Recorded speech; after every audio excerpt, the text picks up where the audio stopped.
Assalamualaikum warahmatullahi wabarakatuh. Alhamdulillahirabbil alamin. Nahmaduhu wa nasta'inuhu wa nastaghfiruh. Wa na'udzu billahi min syururi anfusina wa min sayyiati a'malina. May yahdihillahu fala mudilla lahu wa may yudlilhu fala hadiya lahu. Asyhadu an la ilaha illallah wa asyhadu anna Muhammadan abduhu wa rasuluh la nabiyya ba'dahu. Yang akan kita kaji pagi hari ini mulai puncak dari diskusi antara Nabi dengan Bani Israil dari kalangan Nasrani yang berkunjung ke Nabi mengadakan dialog. Maka dengan izin Allah, Nabi mematahkan argumentasi dari delegasi Nasrani ini. Tapi rupanya inilah penyakit kita juga, dialog tapi bukan mencari kebenaran, tapi memaksakan klaim kebenaran. Dialami juga oleh Nabi. Rupanya kelompok Nazran ini, aku baik kejadiannya, kekeh pengen Nabi itu mengakui Nabi Isa itu anak Tuhan. Skabel kan. Jadi upaya-upaya sebagaimana kita tadi mau menjelaskan berbagai hal rupanya percuma. Maka apa yang akan kita kaji menjadi puncaknya pada pagi hari ini.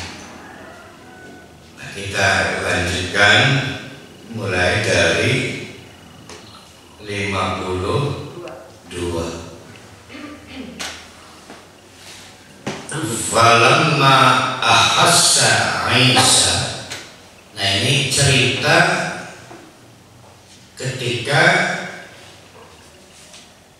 Nabi Isa itu mengalami situasi terdesak. Ini penting dipahami untuk melihat Nabi Isa itu Tuhan apa bukan. Dari situ kita lihatnya. Jadi begini dulu, kitab Injil itu diturunkan oleh Allah sebelum Nabi Isa itu kita pahami diangkat ke langit, sehingga penjelasan tentang bagaimana riwayat Nabi Isa diangkat ke langit tidak dari Injil. Satu-satunya jalan dari Al-Quran. Mau pakai mana? Mau pakai cerita pendeta-pendeta Nasrani, kan mereka pandai berbohong sehingga tidak layak jadi referen. Nah, maka penjelasan Al-Quran ini penting dari sudut yang paling asli, bagaimana Nabi Isa itu diangkat ke langit, sementara Israel diangkat ke langit. Itu dimulai ketika terdesak.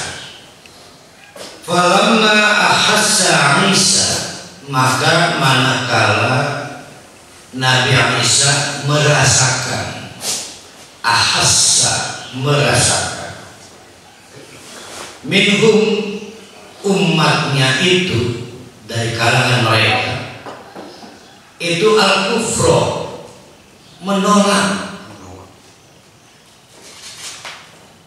nasihat Nabi Isa agar meninggalkan kemusyrikan, agar menjalankan syariat Nabi Ayo, Nabi Ibrahim apa Nabi Musa? Nabi Musa. Nabi Musa dulu apa Nabi Ibrahim dulu? Ibrahim. Kalau ini turun kan Nabi Ibrahim dulu. Setelah Nabi Ibrahim, Nabi Ismail. Enggak, dulu ke Musanya. Baru ke Musa. Setelah Nabi Musa, Nabi Isa. Berarti Injil setelah Taurat. Berarti Nabi Ibrahim tidak punya kitab. Karena nanti setelah ini ada perdebatan agama Nabi Ibrahim itu Yahudi apa Nasrani. Ada perdebatan. Falamma ahassa Isa minhumul kufra, maka manakala merasakan adanya upaya-upaya penolakan dari umat dakwah Nabi Isa, qala, maka Nabi Isa mengultimatum, man ansari ilallah, ayo siapa yang mau menolongku untuk Allah, atau siapa yang mau jadi menolong Allah. Saya ingatkan digunakan kata Nasoro kalau menolong dalam keadaan konflik, dalam keadaan perang, dengan bantuan logistik, bantuan tentara yang sifatnya saling melawan, ya. Itu Nasoro. Kalau keadaannya tidak konflik, contoh anu wong gering ditulung, nah itu namanya sahada. Maka kul katakan, qala berkata Nabi Isa, man ansari Allah, siapa yang mau menolong saya untuk Allah berperang dengan orang-orang kafir ini. Nah, itu maksudnya seperti itu. Qala, maka ada yang menjawab. Siapa yang menjawab? 12 orang terpilih yang selanjutnya disebut kelompok Al-Hawariyun. Hawariyun itu artinya mencorong. Mencorong kenapa? Bukan wajahnya yang bersinar. Bersinar lampu ya. Glowing. Karena tulus dan ikhlasnya, sehingga bercahaya. Al-Hawariyun, kelompok bercahaya. Kita mah karena bekas wudhu, yang ada orang menonjol, mereka berani mengambil resiko, jumlahnya 12 orang. Allah memberi gelar mereka Al-Hawariyun. Apa kata Al-Hawariyun? Nahnu ansarullah, kami yang akan menolong Allah dalam peperangan menghadapi orang kafirnya. Di tengah-tengah kelompok Hawariyun itu, kalau kita akan dukungan dari kita dengan maka Islam, orang-orang yang orang-orang Islam, dan kita sebut kafir kepada Nabi Isa. Tapi kalau itu kemudian melakukan dengan berbagai kompromi, gerakan volunteer menolong rakyat, itu bukan terlalu ekstrim, ada macam-macam supaya tidak aman dijawab. Kami menyatakan iman kepada Allah, kami disaksikan. Nah ini bahwa kami ini wasbatar bi'anna muslihan, dari iman ke Islam. Bi'anna muslim, berarti Islam dulu apa iman dulu? Iman dulu. Bergerak dari iman, buktikan imanmu seberapa totalnya berserah diri, maka agamanya disebut asilmu. Udhulu fissilmi kafatan. Ya ayyuhalladzina amanu Hei, siapapun yang mengaku telah beriman, buktikan keimananmu. Udkhulu fis-silmi kafatan. Jadi setelah iman baru masuk. Nama agamanya sebelumnya ma'asilmu. Ya, selimpuh, bukan selingkuh ya. Asilmu. Cara bersilmunya Islam. Orang-orang yang stabil berislam disebut al-muslimu atau muslim. Maka kelompok Hawariyun itu menolak tegas proposal pembangkang Nabi Isa yang sudah kompromi. Sebenarnya dari periode ke periode yang kita alami sekarang sudah banyak dipraktekkan dahulu agar ya jangan terlalu keras, jangan terlalu radikal. Tapi faktanya Islam dia begitu.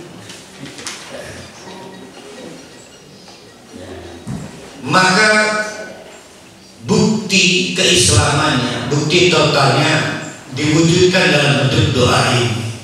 Rabbana amanna bima anzalta wattaba'na rasula faktubna ma'asyahidin. Ini keren doanya. Ini doa Al-Hawariyun pada saat mulai berperang dengan gerakan Islamophobia,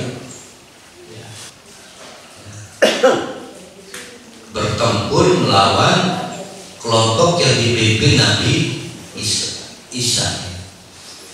Rabbana ya Tuhan kami, amanna kami beriman, bima anzalta terhadap apapun yang engkau turunkan, apapun yang diturunkan kepada Nabi Ibrahim beriman, kepada Nabi Isa beriman. Nah, orang-orang yang Islamophobia ini hanya mau menerima apa yang diturunkan kepada Nabi Ibrahim, tapi tidak mau kepada beberapa hal yang diturunkan kepada Nabi Isa. Itu problem mereka. Waktu Nabi Musa terlalu jauh. Tahu Pak? Oh iya, kok Nabi Ibrahim, Nabi Musa. Nabi Musa, Ibrahim. Pengikut-pengikut Nabi Musa, mereka menolak beberapa hal yang disampaikan Nabi Isa. Wattaba'na, kita berhenti di attaba'na.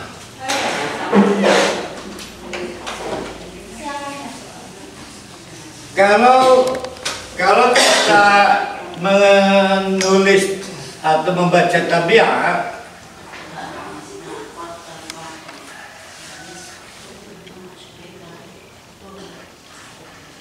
ini artinya sama nih, mengikuti. Karena asalnya tabiat ya bang. Sekarang kita pakai ifta'ala. Berarti berapa huruf tambahnya nih? 1, 2 menjadi ittaba'ah.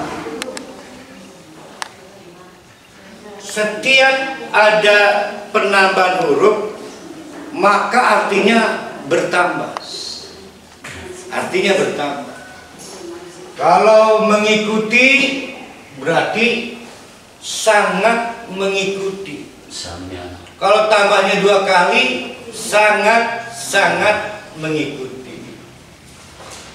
Nah, ini menjadi sangat mengikuti. Jadi bukan mengikuti biasa, itu namanya ittaba'. Wattaba'na, dan kami sangat mengikuti ar-rasulah, rasul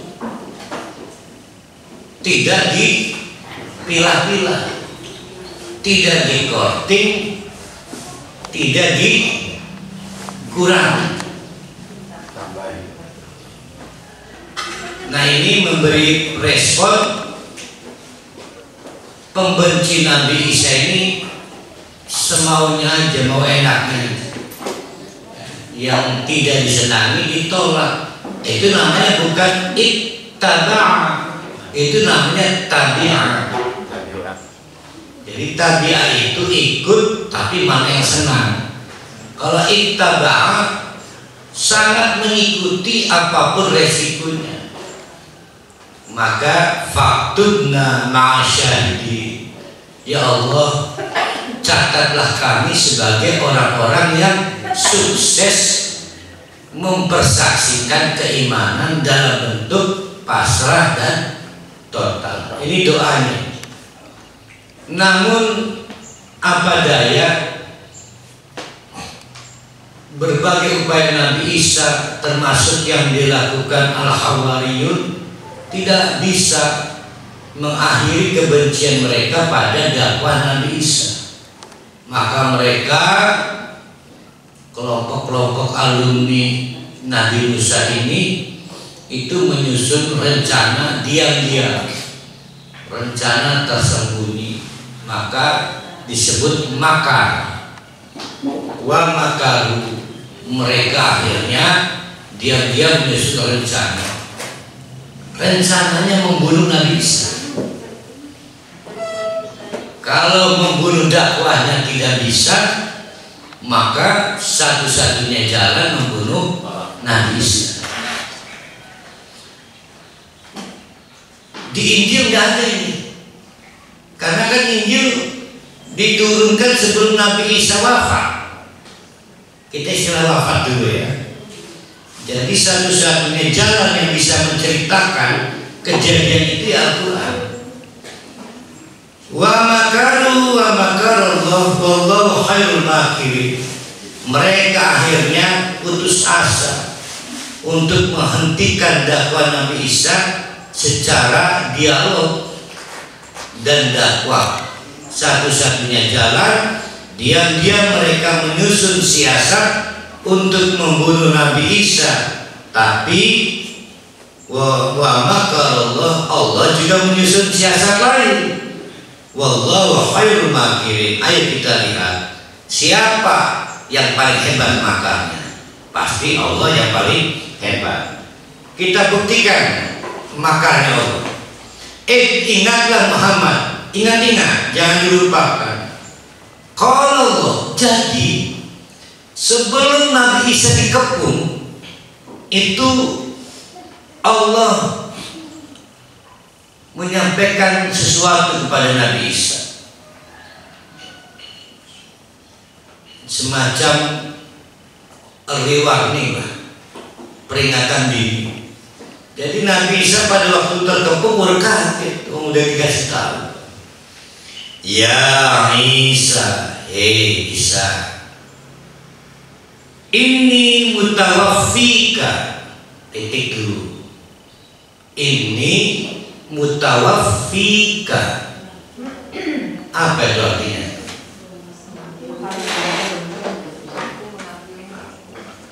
Di situ artinya akan mewafatkan, mengambilmu di depan bukan mewafatkanmu. Bukan di sini terjemahan mengambilmu. Mengambil dan mengangkatmu, menyampaikan.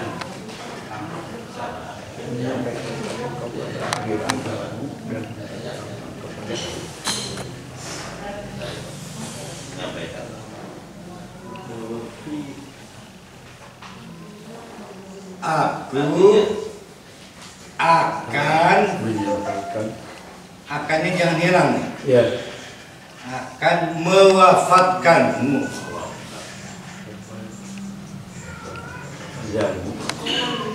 Berarti faktanya pada saat Allah ngomong belum jadi, belum wafat. Satu. Tapi yang jadi masalah wafat di sini artinya apa? Wafat dalam praktek kita berbahasa, praktek kita bukan Quran. Itu artinya mati, ya. Tapi orang tidur juga disebut mati. Maka bangun tidur kita berdoa, alhamdulillahilladzi ahyana. Ya Allah, nuhun ya diuripaken maning bangda amatan setelah sewengian dipateni. Nah, sekarang ada pertanyaan untuk Bapak. Ada orang sakit jantung lalu tewas, jadi mati tewas karena jantungnya pecah. Gagal jantung lah. Nah, dia mati karena gagal jantung. Satu ya. Sudah wafat belum? Sudah. Belum. Gak pegang dulu. Tapi ada juga orang ditusuk barangkali. Ditusuk.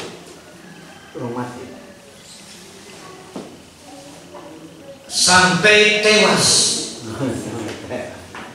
Nah, berarti orang itu mati karena dirusak. Nah, yang gagal jantung karena rusak organnya. Yang ditusuk karena dirusak organnya. Orang mati karena rusak organ, tapi belum wafat. Karena wafat itu artinya sempurna. Wafa sempurna. Kalau kata Allah diwafatkan, sudah disempurnakan. Maka ada orang yang dianggap cukup para hal ini oleh Allah belum dianggap cukup di dunia ini, maka tidak dirusak dan tidak dibikin rusak yang menyebabkan mati. Kalau sudah dianggap cukup sempurna di dunia, pasti oleh Allah dimungkinkan dua perkara. Mungkin dibiarkan rusak lalu tewas, atau dirusak orang dikon mateni lalu tewas. Atau lagi motor tabrakan kan dirusak kok. Nah, penentu wafat itu Allah, bukan kita. Kata kita, ya Allah, mengkusir masih banyak dosanya, saya lagi beramal, tak usah. Kata Allah, ya belum dianggap cukup. Tapi ada yang lagi hijrah dianggap cukup mati. Ada yang lagi anak-anak maksiat dianggap cukup mati. Nah, dianggap cukup, dianggap sempurna disebut wafat. Wafat itu tidak selalu menunjukkan mati.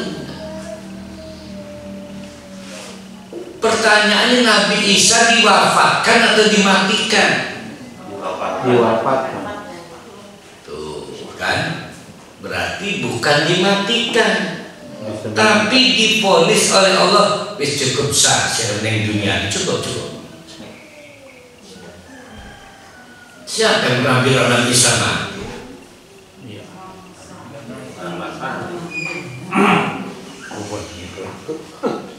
Misalnya Nggak, ini mah Nabi Isa ini bukan opini. Untuk kita umat Islam, karena di Nasrani mau lagi. Jadi Nabi Isa itu dianggap cukup, dianggap sempurna haknya di dunia. Apakah harus mati? Nggak harus mati. Yang mati membungkus mana para rohani.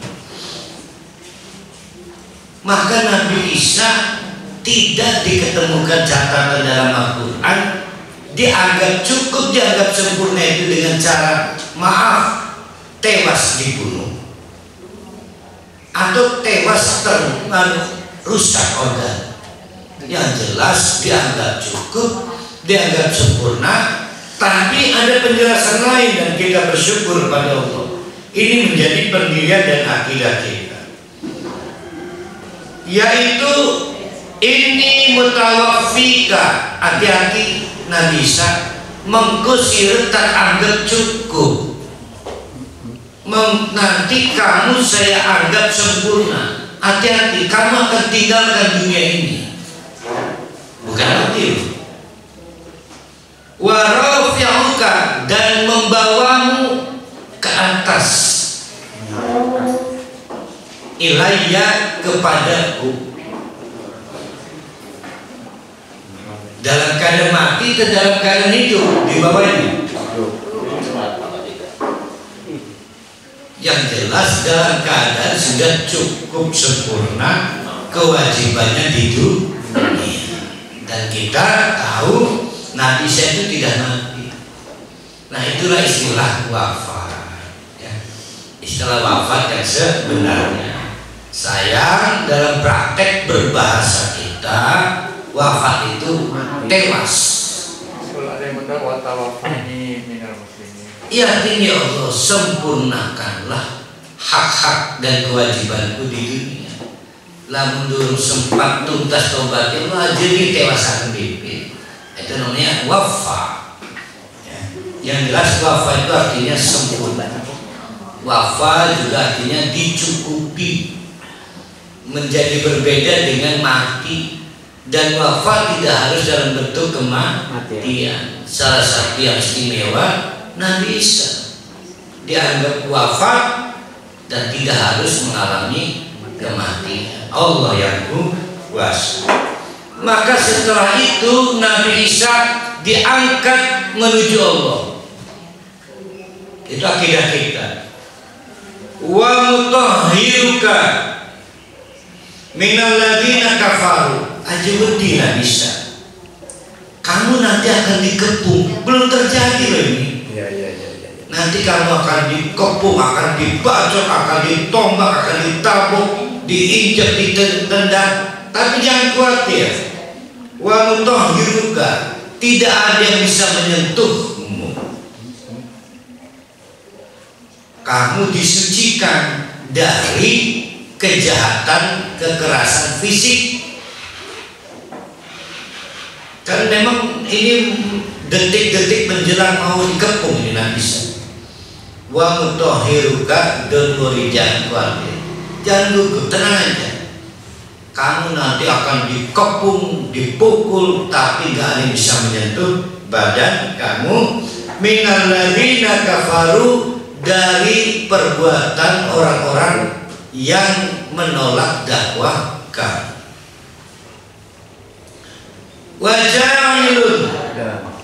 Waja'ilul ladzina tabauka fawqal ladzina kafaru ila yaumil qiyamah. Dan jangan khawatir juga tentang nasib pengikutmu. Jangan khawatir. Dijanjikan oleh Allah pengikut Nabi Isa itu akan bisa mengalahkan musuh-musuh dakwah Islam. Pertanyaannya, siapa pengikut Nabi Isa? Apakah Al-Hawariyun saja atau siapa?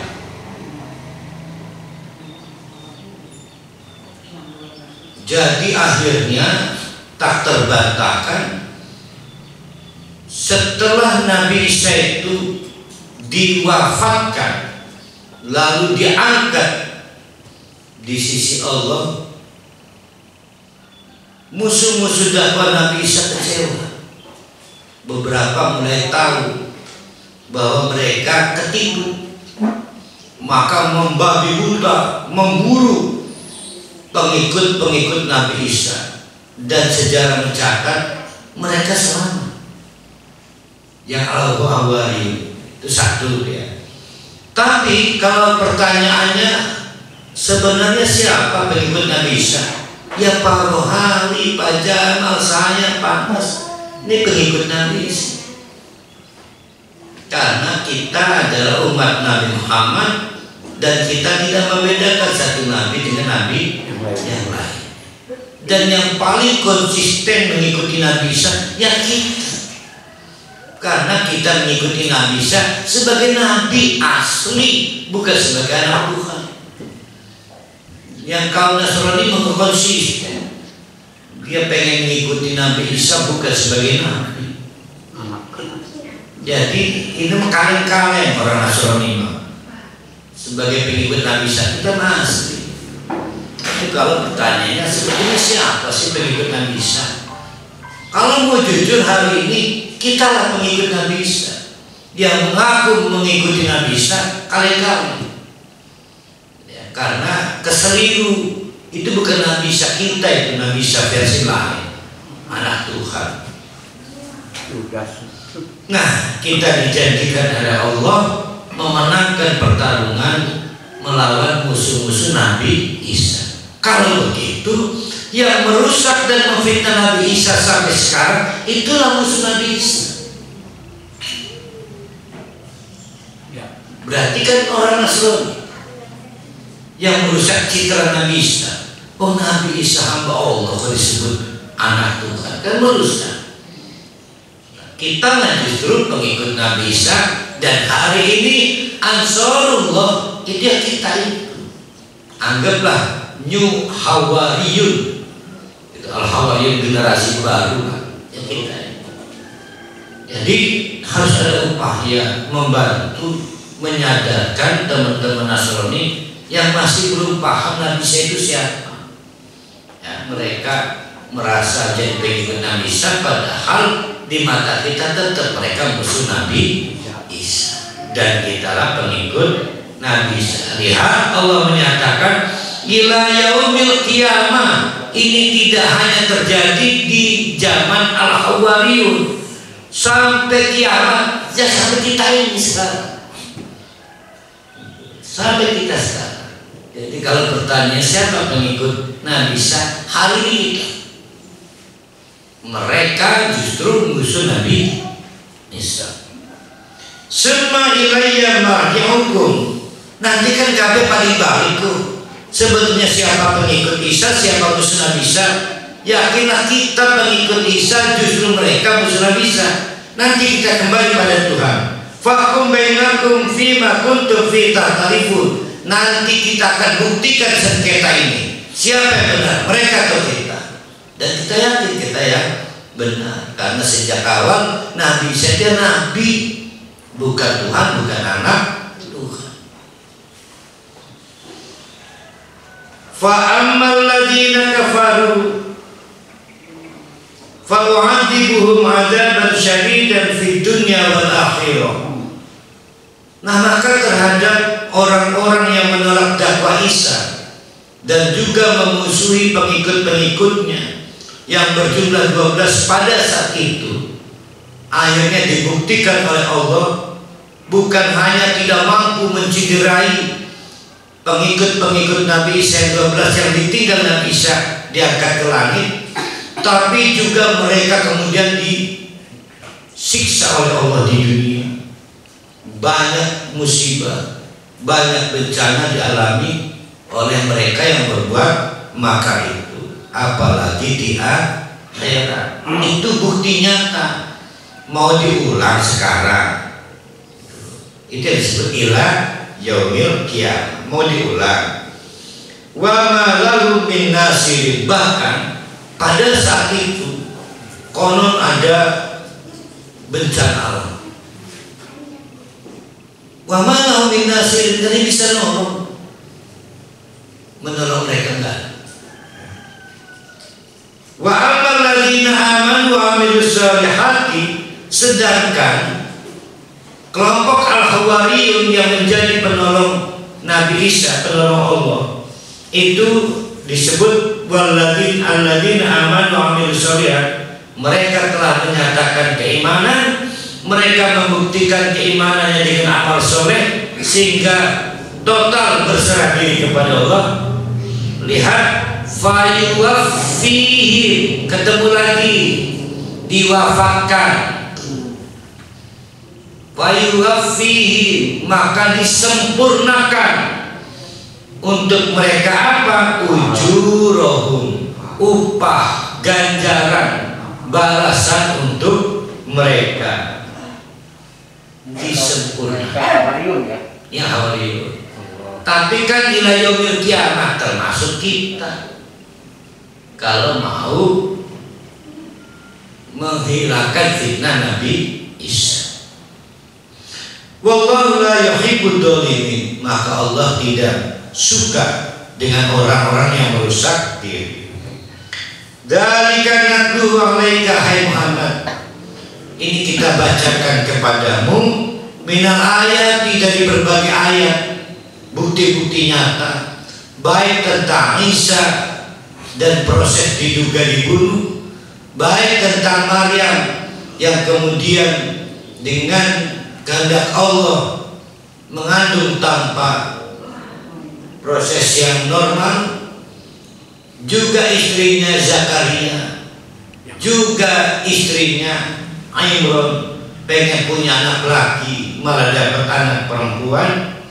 Itu wadzikril hakim, sebagai peringatan yang bijaksana supaya bisa menjawab serangan-serangan debat yang dilakukan delegasi Nasrani dari Nazareth. Terus akeh ya. Tapi gimana? Ternyata tidak berubah. Inna masalah Isa indallah kamasali Adam. Sudah, tolong diakhiri. Jangan ngotot Isa itu putra Allah.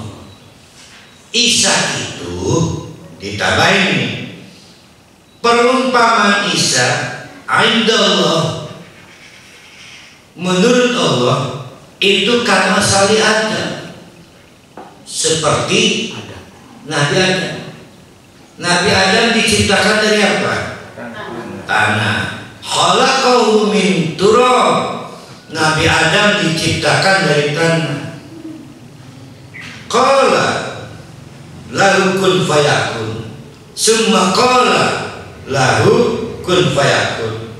Caranya hanya semudah ngomong kun fayakun. Aneh enggak? Tuh, aneh. Kalau aneh-anehan kudune sing jadi Tuhan itu bukan Isa, Adam. Maksudnya ya ini. Logika itu ya. Ini kan Allahnya lagi ngegiri si Najrani. Aduh, jundel masalah si Najrani.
Jadi Isa itu istimewa, kata delegasi Najran. Satu-satunya manusia tanpa ibu, tanpa nasab ayah, melalui rahim Siti Maria. Aneh. Maka kata Allah Muhammad, warakan si judul, lamun berarti aneh, lebih anehan ada. Dari lemah kun fayakun, jadi wong kudunya ada sekalian yang menjadi Tuhan. Itu maksudnya ya. Iya. Paham tuh Pak Dik? Paham ya? Iya. Wih, ngeleceh. Berarti nganggep paruh haripun bukan jender. Indikator paling lambat.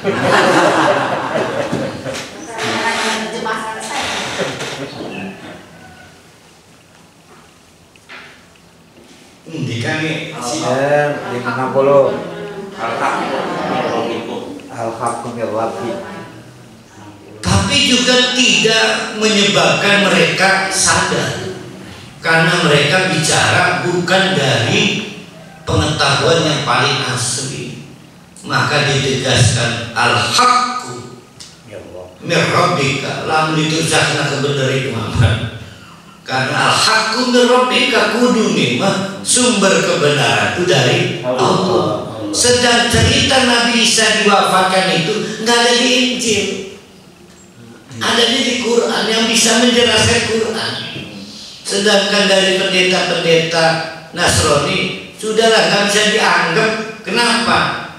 Dari satu pendeta ke pendeta lain berbeda ceritanya, objeknya satu. Jadi kembali ke Tuhan. Al-haqqu min rabbika fala takun minal mumtari.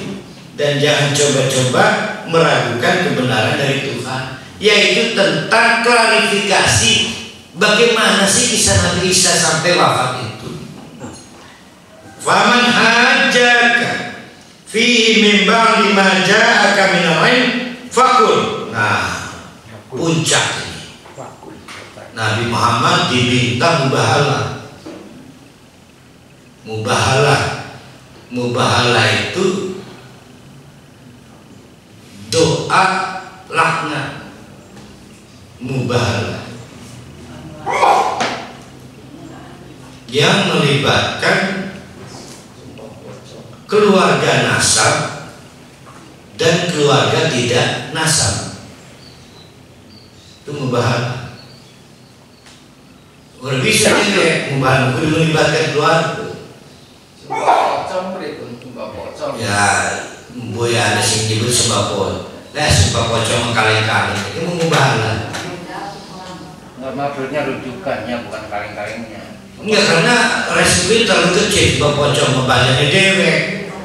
Harus melibatkan keluarga nasab dan keluarga tidak nasab. Saya hitung 22 orang.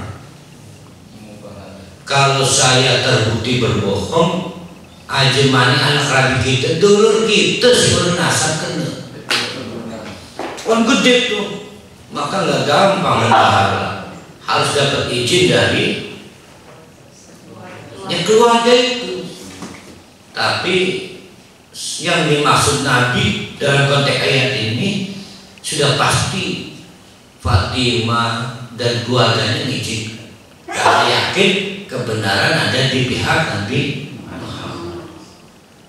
Kita baca faman hajjaka fihi min ba'di ma ja'aka minal ilm. Iki rupane dikasih tahu ngeye. Faman hajjaka, apabila tetap pendebatmu fihi dalam hal ini min ba'di ma ja'aka minal ilm, padahal sudah disampaikan ilmunya tentang berbagai hal yang mereka keliru diluruskan asli dari Allah. Karena Nabi Muhammad untuk pertama kali juga tahu melalui malaikat Jibril ini. Fakul ari makonan ngomong be. Ta'ala celuk. Nadamu abna'ana wa abna'akum wa nisa'ana wa nisa'akum wa anfusana wa anfusakum. Celuk sekabe anak-anak kita dan anak-anak kita, rabi-rabi kira bibir ini satu ya, rabi kita dan rabi kita, dan badan kita dan badan kita, anfusana wa anfusakum. Berarti 4 pihak. Summa nabtahil, yuk mubahalah yuk. Terus mubahalah wis pegel laka ujungnya ke diskusi. Fana ja'alna anatallahal kadhibin. Kita lihat siapa yang dapat laknat sebagai pendusta. Berarti sudah tidak ada ujungnya diskusi. Kalau kita pakai teori ini, gimana ini teorinya? Pengadilan. Berarti debat-debat pendeta itu dengan tokoh-tokoh Islam, ada nggak yang ujungnya mubahalah? Mestinya ujungnya mubahalah. Tapi alhamdulillah beberapa laporan mereka banyak yang masuk Islam.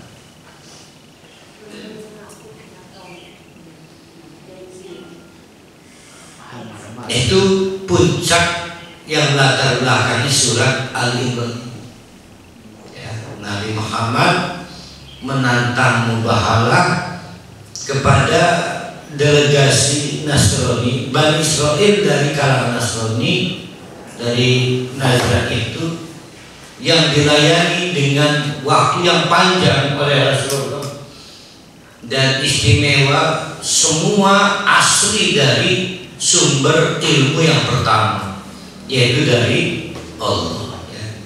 Sayang hawa nafsu mereka menyebabkan mereka tidak mampu menemukan kebenaran, maka berakhir dengan tantangan mubahalah dari Rasul. Inna hadza lahuwal qasasul haqq. Inna, sesungguhnya, hadza ini, lahuwal qasasul al haqq, sungguh dia adalah kisah yang benar.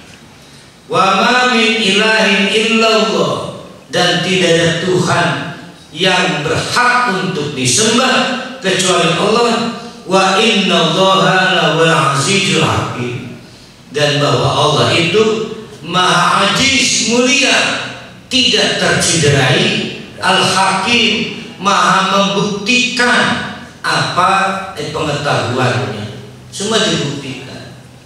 Jadi problem kita pada hari ini, bapak-bapak, ibu-ibu,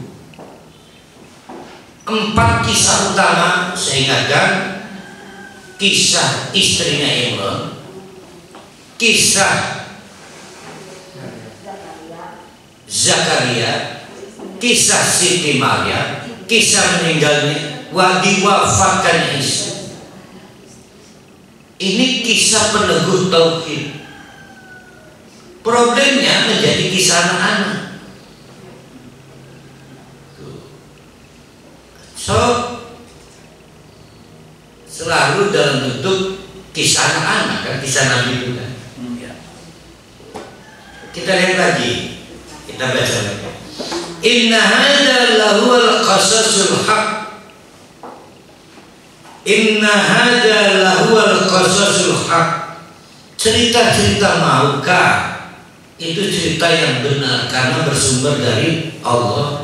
Wa ma min ilahin illallah, siapapun yang mengingat-ingat lagi kisah-kisah itu harus tambah kuat pilihannya. Tidak ada yang berhak untuk disembah kecuali Allah. Wa innallaha lahuwal aziz al-hakim, dan juga bahwa Allah itu al-aziz, selalu maha mulia, tidak pernah tercoreng, al-hakim, dan selalu mampu membuktikan pengetahuan. Nah, sayangnya jadi cerita kisah anak itu harus kita perbaiki. Ya. Nah, bagaimana juga cara memperbaikinya? Ceritakanlah bukan ceritanya, tapi hikmahnya. Bahwa hikmahnya adalah dalam rangka menemukan setelah beriman maka pilihannya Islam. Lanjutkan. Macam-macam bisa yang maka kepada siapapun yang tetap membaca pandangnya bisa dirusak cara kebenarannya, bisa mengelola cara untuk meningkatkan kadar Islam setelah beriman. Fa inna Allaha alimun bil mufsidin. Maka dikatakan oleh Allah itu mengatakan siapa yang berbuat kerusakan. Ahli kitab. Tapi ini maksudnya dalam konteks ayat ini adalah orang-orang Nasrani ya. Karena ahli kitab boleh jadi juga merefer kepada Yahudi, ini kepada Nasrani. Ta'ala. Nah ini hati-hati, ini ayat toleransi ya. Ta'ala, marilah. Ayo. Ta'ala ya ayo. Ila kalimatin sawain, kepada satu kesepakatan kata. Ini kan mutunya ini ya, toleransi ya.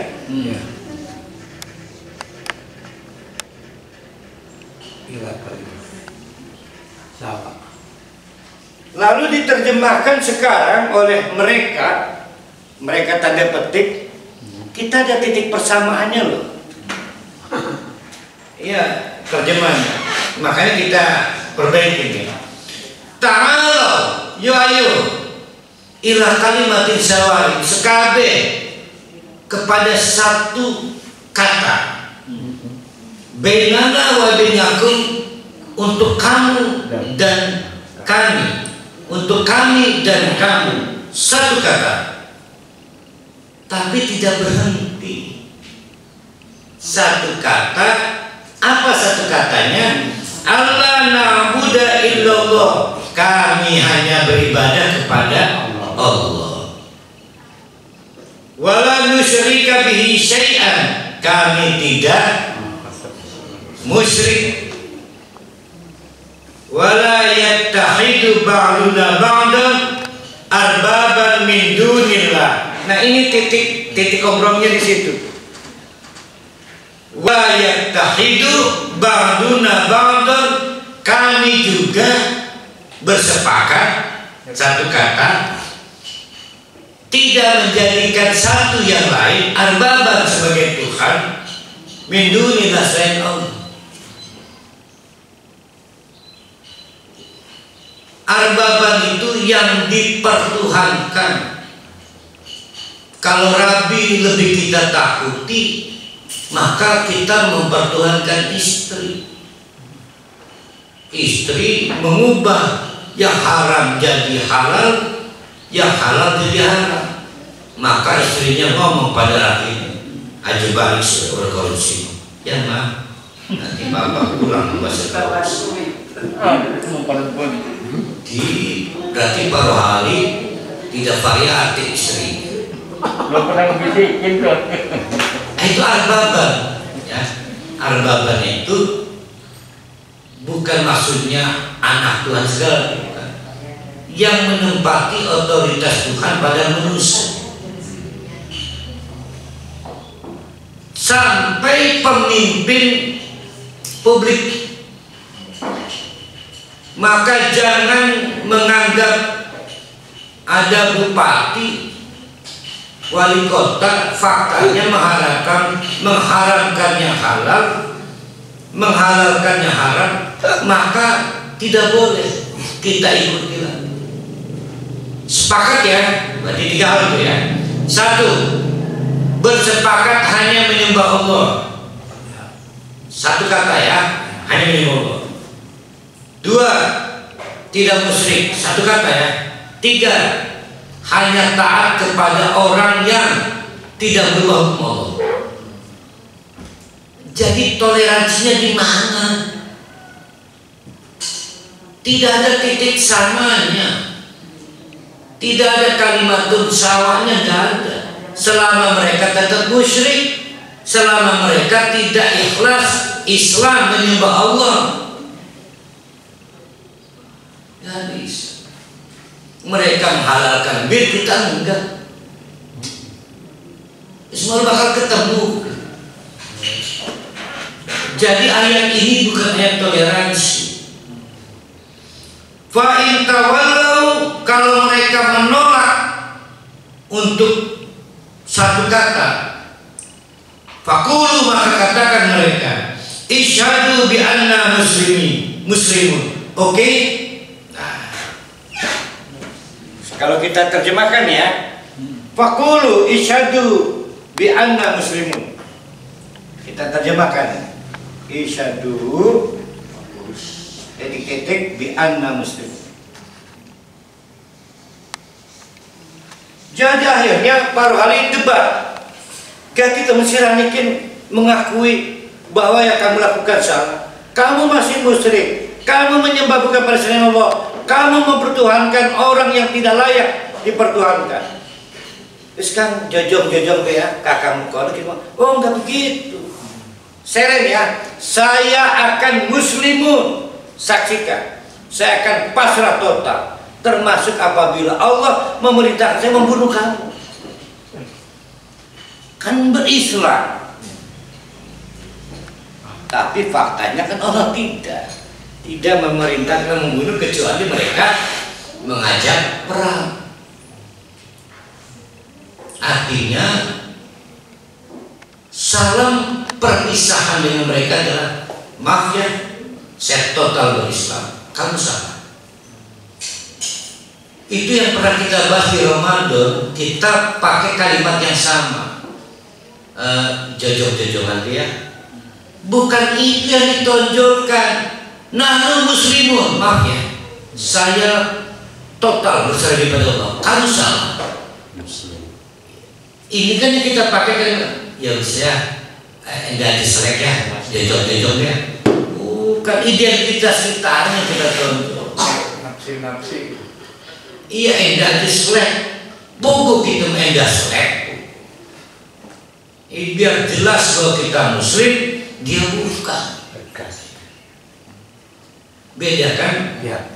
Nah itu yang saya maksud, isyhadu bi anna muslim. Nah kita kalimatnya urusan rafiah badi dia. Tegaskan bahwa itu bid'ah. Isyhadu bi anna muslimun. Tegaskan bid'ah. Bisa dia. Pakai perasaan. Diselek. Pakai perasaan. Selek urip disekomplek selek. Nafsi. Enggak diselek. Tegas bahwa kita muslim dan kamu kafir. Itu disebut dengan isyhadu bi anna muslim. Orang Islam itu bukan kali. Apa periji apa? Penakut kan? Berdiri. Cemen. Iya, paling seneng gitu masing-masing dia. Iya, selagi anu baik, rapek gitu. Kayu bagus kan nasihatnya. Padahal mau seneng gitu. Malu nama hukum baiklah. Iya, dari mana itu kalimatnya itu? Logika. Filsafat ya anak saya, masih filsafat. Paling sekali lalu sekali sebuah jilbab pun. Naik roh fikih itu tak salah. Orang jilbab ngedali naik roh fikih sendiri boleh pun. Lagi mustahil kegiatan.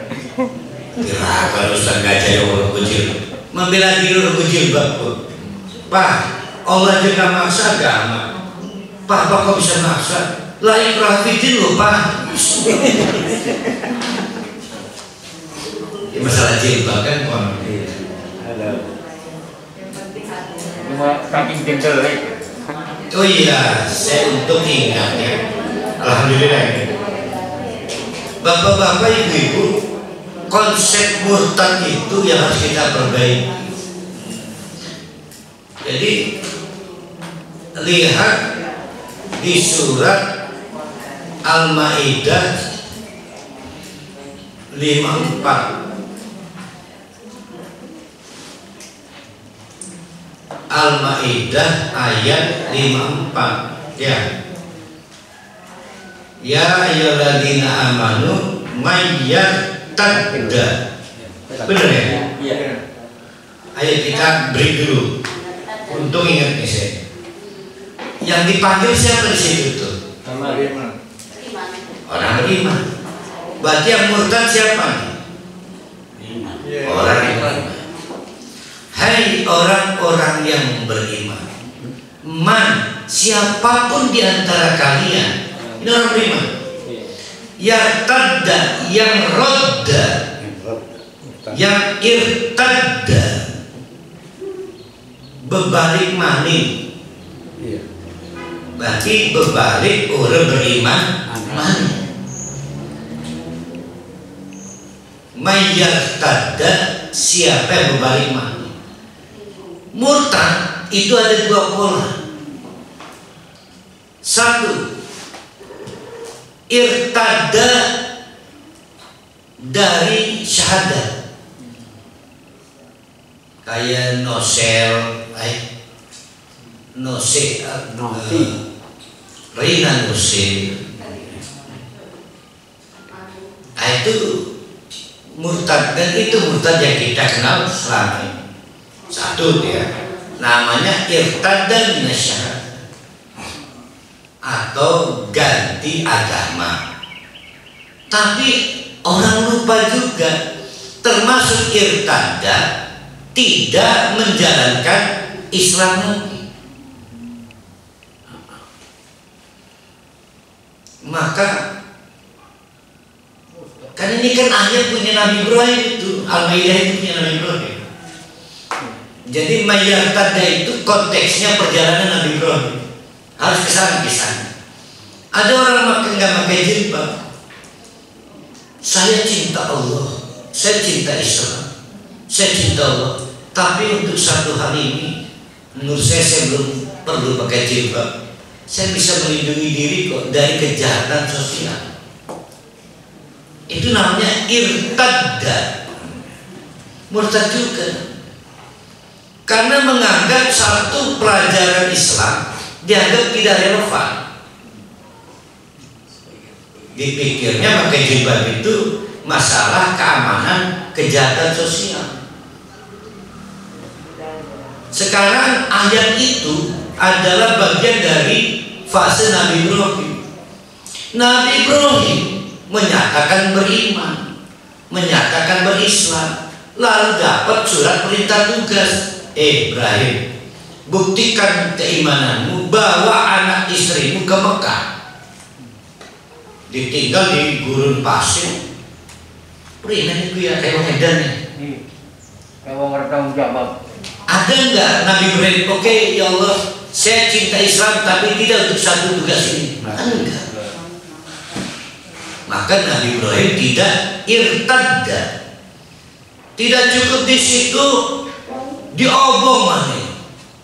Kan Nabi Ibrahim tidak begini. Ya Allah, saya cinta engkau, saya cinta Islam, tapi diobong morelah. Ditambah lagi yang paling fatal, nyembelih anak.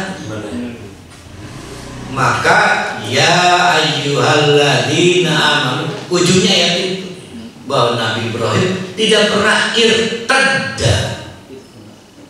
Faktanya kita sulit meninggalkan riba, sulit kan? Meninggalkan beberapa bid'ah, sulit. Nah itu udah irtadda. Kan ayat itu adalah fase dari perjalanan Ibrahim. Sebetulnya saya lupa itu. Nah, cuma saya ayat ini dipinjam untuk masalah murtad yang umum, general. Padahal hati-hati, Nabi Ibrahim tidak pernah membangkang, tidak pernah memilih ini beratlah hukumannya ya Allah, enggak. Maka Nabi Ibrahim tidak pernah irtadda. Ya, itu kan ayatnya keren itu ya. Tapi ayatnya keren ya. Keren kabeh. Mayyartadda terus minkum andini dari agamanya. Lihat tuh, fasaufa berarti seketika pamengku. seketika gintung gini mengku arifah seketika fasaufa mengku pelan-pelan lihat akan diganti dengan siapa ya? Akan diganti dengan siapa? Dengan suatu umat yang lebih mencintai Allah dan mencintai sesama pencinta Allah. Berarti diganti oleh orang kafir bukan? Bukan. Sementara ibu sering mendengarnya akan diganti umat ini oleh orang kafir kan? Salah. Tapi terlepas dari itu, apa sih ancaman Allah ini? Kenapa Allah mengancam kepada orang yang murtad akan diganti kehormatannya oleh umat yang lebih terhormat lagi? Kenapa mengancam?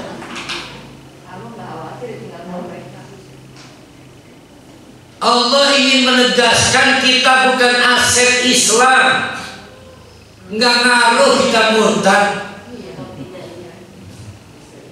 Itu maksudnya. Jadi jangan merasa kita aset Islam. Allah nggak peduli kita murtad. Emang Allah rugi? Jadi kalau kita balik lagi bukan gitu. Mestinya kita yang merasa bersyukur dikasih jalan berislam, harus bersyukur. Dan itu honoris, honor itu apa ya? Penghargaan dari Allah. Lah sudah diberi penghargaan kok murtad, emang ngaruh? Allah itu kan ghaniyun, independen. Kamu taat dan kamu tidak taat, Allah tetap kaya. Berarti hal yang paling mendasar adalah ketika kita berkenalan dengan Islam, itulah penghargaan dari Allah, honornya. Ya. Ini dalam surat Al-Maidah 54 Ustaz ya. Mayartada minkum ini. Kemudian dalam surat Al-Imran ayat 90. Ayat 90 di sini ada innalladzina kafaru ba'da imanihim. Nah, itu bedanya apa, Ustaz? Jadi kafir setelah beriman, apa itu murtad? Kafaru menutup. Kalau irtada kembali. Kafaru istilah umum dari irtada. Istilah umum. Orang berbalik maning kafir karena menutup salah satu.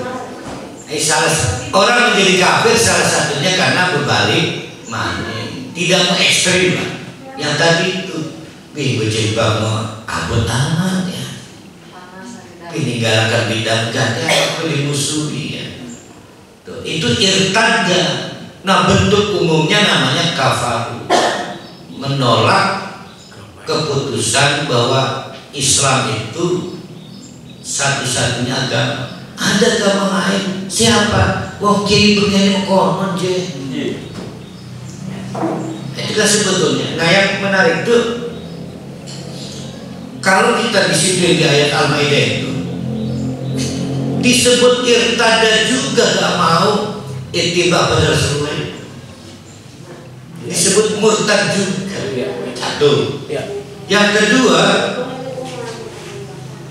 dikirim utusan wong kuno beda. Itu penghargaan dari Allah.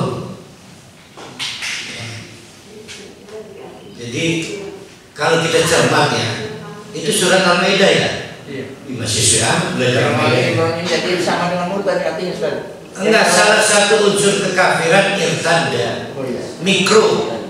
Enggak, maksud saya ini yang alladzina kafaru ba'da imanihim ini murtad juga gitu, Ustaz. Iya, di antaranya. Ada juga pertanyaan begini panas. Emang begini kita ini kafir? Kan irtada itu kan berbalik maning. Lamun sing kelik-melik urip bid'ah sunat. Hah? Sing kelik-melik urip bid'ah sunat. Allah itu kan Maha Rahman Maha Rahim. maka melalui mikromu yang benar, melalui YouTube berus yang benar. Tapi kan mereka nggak berubah. Itu kan utusan Allah. Sedangkan al-haqqu min rabbika bukan dari si jelek murni. Nah itu kan sekarang ada itu. Coba mau pengen, anggap orang tua kita lah pada itu. Pada dasarnya mereka yang sudah berlalu meninggalkan kita itu pasti pernah datang utusan Allah ya. Al-haqqu min rabbika bukan dari turun temurun. Enggak maksud saya apa dihukumi murtad mereka itu. Itu pernah kita jawab mengomentari Buneng, nggak tega ya. Tapi Al-Quran tegas. Wallahu a'lam bishawab. Jadi jangan sampai keapesan yang pernah dialami orang-orang sebelum kita pernah akan kita alami. Kita teruskan ya. Digunakan nampak itu ayat.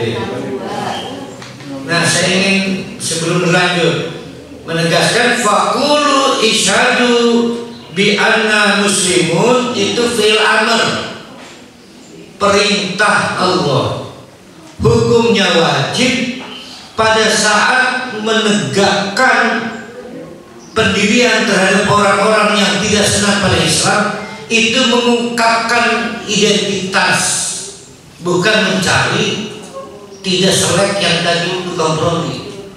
Itu fil amr ya, perintah.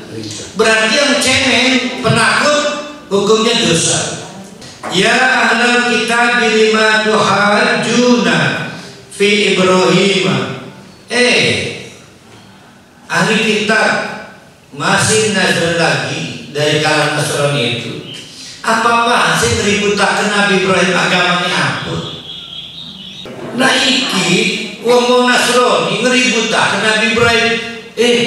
Man, perlu Anda tahu ya, Nabi Ibrahim saja pengikut Nasrani ini satu bibitan iki ya Allah ya. Rupanya oleh orang-orang Bani Ahlul Kitab dari Yahudi terima enak banget Ibrahim Yahudi. Ibrahim di siapa ya? Wa ma unzilatit Taurat wal Injil illa min ba'di.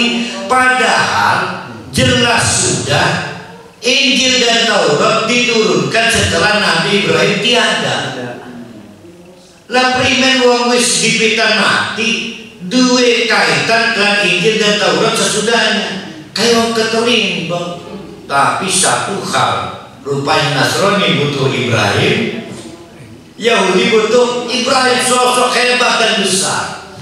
Tapi hanya agama Islam yang mengambil kedudukan Nabi Ibrahim. Kita tuangkan di atasnya ya, pemenangnya kita ya. Rupanya wong Yahudi kan kepengen dapat dukungan dari Nabi Ibrahim, Nasrani kepengen, sehingga orang Nasrani Yahudi Nabi Ibrahim agamanya Nasrani, wong Yahudi pada Pak Yusuf keterlibat. Afala taqilut ning endi otake ngeributaken Ibrahim itu. Antum haulai hajastum fi malakum bi ilmun falima tuhajjuna fi ma laysa lakum bi ilm. Bagaimana kalian ini? Mereka itu berdebat fi ma lakum bi ilmun, di dalam suatu perkara yang mereka sudah tahu kok ilmunya. Falima tahajjuna fi ma laysa lakum bi ilmu, tapi mereka juga berdebat pada perkara yang mereka enggak punya ilmunya soal Nabi Ibrahim. Wallahu ya'lamu wa antum la ta'lamun. Aja sok tahu, Allah yang tahu siapa Nabi Ibrahim itu. Maka Nabi Ibrahim sing benar, Nabi Ibrahim itu bukanlah Yahudiyan, penganut Yahudi, wala Nasraniyan, bukan juga penganut Nasrani, walakin kana hanifan musliman. Hanifan musliman. Berarti ada dua ekstrim. Ada Yahudi ngeklaim, ada Nasrani. Ini Nabi Ibrahim nih. Tarik. Nah, dipaksa ikut ke Nasrani, nggak mau, maka bengkok ke sini. Lihat tuh, ya, enggak lah, menolak kiri. Dipaksa oleh Yahudi, maka bengkok kaki satunya ke sini. Nah, hanifan itu bengkok ke dalam. Moh lah, ini moh juga. Itu hanifan. Nah, ini menyebabkan dia lurus nih. Maka artinya lurus. Padahal arti aslinya membengkok. Bengkok tidak bengkok dari yang salah, berarti benar nggak? Nah, itu hanifah. Memang hanifah itu orang cacat. Dudu letter tuh apa ya? Sing pakai pun manjing jeruk lah. X dikerunyuk bukan Islam. Tapi Nabi Ibrahim enggak gitu, enggak Nabi Ibrahim. Sejarah kata hanifan itu cacat koron. Jadi kata kritik ya. Iya, saking kuatnya pendirian dipaksa Yahudi melehoy, sehingga orang Yahudi kamu mah melehoy. Yang ngomong melehoy siapa? Yahudi, berarti bengkok tuh. Orang Nasrani kamu mah melehoy. Akhirnya karena melehoy di sana, dari sini jadinya lurus. Maka hanif. Aneh, kita disebut ekstrem kanan. Ada ekstrem kiri. Yang ekstrem kanan siapa? Ekstrem kiri siapa? Kita di antara dua ekstrem. Satu Nasrani, dua Yahudi. Di tengah-tengahnya ada kita dan munafik. Di tengah-tengahnya ada kita dan munafik. Maka paling jengkel munafik itu ada dalam selimut kita. Di tengah-tengah. Benalu ya. Menjengkelkan. Mending benalu. Kadang-kadang rabi deh. Benalu mah wipitanya. Gimana rabi? Bagaikan benalu.